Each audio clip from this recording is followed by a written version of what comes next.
Selama pelajaran Alkitab saat teduh baru-baru ini, saya memusatkan perhatian pada peringatan Yesus, bahwa Yerusalem akan dihancurkan, dan bahwa Dia, Anak Manusia yang mulia, akan kembali dalam kemuliaan untuk mengklaim mereka yang menjadi milik Dia. Yesus menekankan bahwa murid-muridnya selalu harus siap, tetapi tidak takut akan kedatangannya kembali dalam kemuliaan.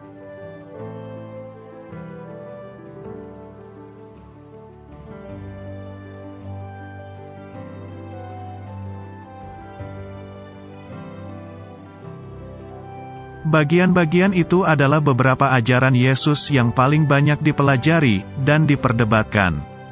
Para ahli telah mencoba selama berabad-abad untuk membedakan bagian mana dari mereka yang merupakan nubuatan Tuhan tentang akhir zaman, dan nubuatan mana yang hanya berbicara tentang kehancuran Yerusalem. Meskipun sudut pandang yang berbeda tentang menafsirkan janji Yesus dapat meyakinkan dan membingungkan, saya percaya Roh Kudus membawa saya ke beberapa keyakinan yang kuat tentang apa yang harus saya lakukan dan siapa yang saya butuhkan saat kita hidup di hari-hari terakhir ini yang sebenarnya dimulai pada Pentakosta pertama setelah kebangkitan Tuhan.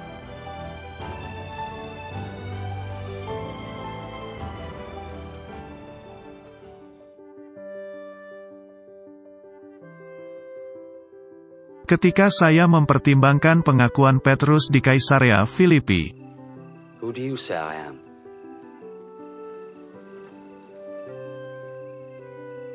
You are God's Messiah.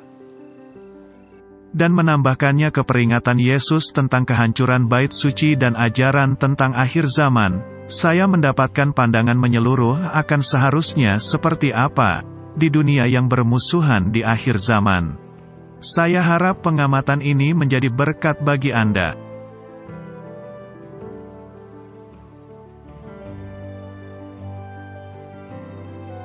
Pengakuan. Saya menaruh harapan saya kepada Yesus sebagai anak Allah, Mesias Israel, saat saya menyatakan iman saya kepada Yesus sebagai sumber harapan saya di hadapan orang lain. Harapan saya, masa depan saya, dan perjalanan saya ke depan, terikat pada Yesus, identitasnya, dan rencananya. Masa depan saya tidak berporos pada apakah saya memiliki wawasan atau kemampuan untuk menguraikan dengan benar ajaran yang sulit tentang hari-hari terakhir dan kehancuran Yerusalem. Saya menaruh kepercayaan saya kepada Dia yang tersalib, Yesus, yang sebagai Kristus Israel, Tuhan alam semesta dan juru selamat dunia, mengalahkan kematian dan membawa kekekalan dan kehidupan kepada terang melalui hidupnya, kematiannya, dan kehidupan setelah kematian. Krisis. Setan tidak akan membiarkan iman saya, atau pekerjaan umat Tuhan berjalan tanpa perlawanan. Saya pasti akan menghadapinya, dan duniaku akan menghadapi banyak krisis yang sedang berlangsung, dan kemudian suatu hari, sebuah krisis akhir. Namun, krisis ini tidak mengendalikan hidup saya atau masa depan saya. Saya adalah bagian dari dunia yang rusak, tetapi saya juga bagian dari keluarga Allah yang sedang menunggu penyembuh kita, Raja Kemuliaan, Anak Manusia pemenang yang akan datang, bagi kita dalam kemenangan. Ketenangan. Seperti dalam setiap badai, Yesus akan datang untuk menenangkan badai. Saya perlu dan kita perlu, untuk tenang dan memegang teguh keyakinan kita, menolak untuk mengalah atau menyerah pada rasa takut. Kita harus siap untuk kedatangan Tuhan, selalu tetap terjaga dalam iman akan janji-janjinya, dan percaya pada pembebasannya. Berseru. Baik di saat krisis dan perayaan, kita perlu berseru minta tolong dan memanggil Tuhan Yesus untuk datang kembali. Kita berseru agar Dia datang kepada kita, untuk memberi kita bantuan, penyembuhan, dan harapan melalui Roh Kudus yang memberi kita firman untuk diucapkan, saat kita menghadapi masa-masa pencobaan. Kita juga berseru kepada Yesus, berdoa untuk kedatangannya yang terakhir dan pembebasan kita. Panggilan. Selama setiap tahap sebelumnya, saya perlu membagikan iman saya. Kembalinya Yesus yang terakhir tidak akan terjadi, sampai kita memberitakan kabar baik kepada semua orang di dunia.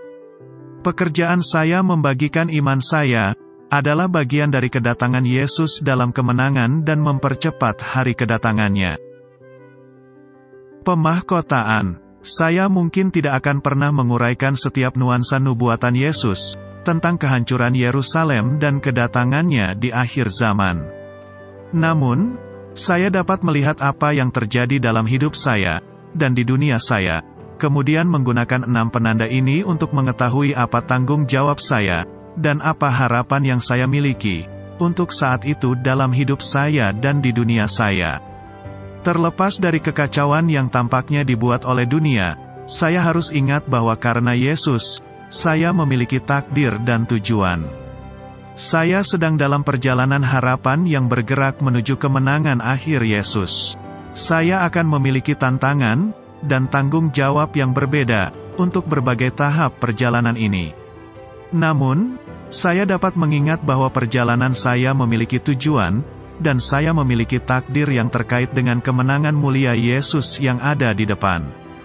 Seperti yang Paulus katakan kepada jemaat Tesalonika 2 kali, ketika membahas hal-hal seperti itu, kita harus mendorong, menghibur, menasihati, dan membangun satu sama lain dengan kata-kata ini.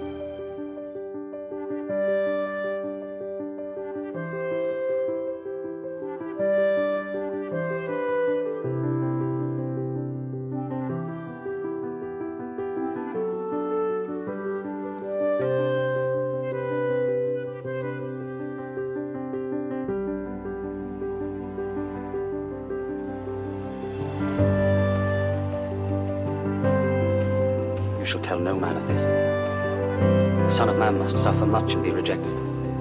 He will be put to death, but 3 days later will be raised to life.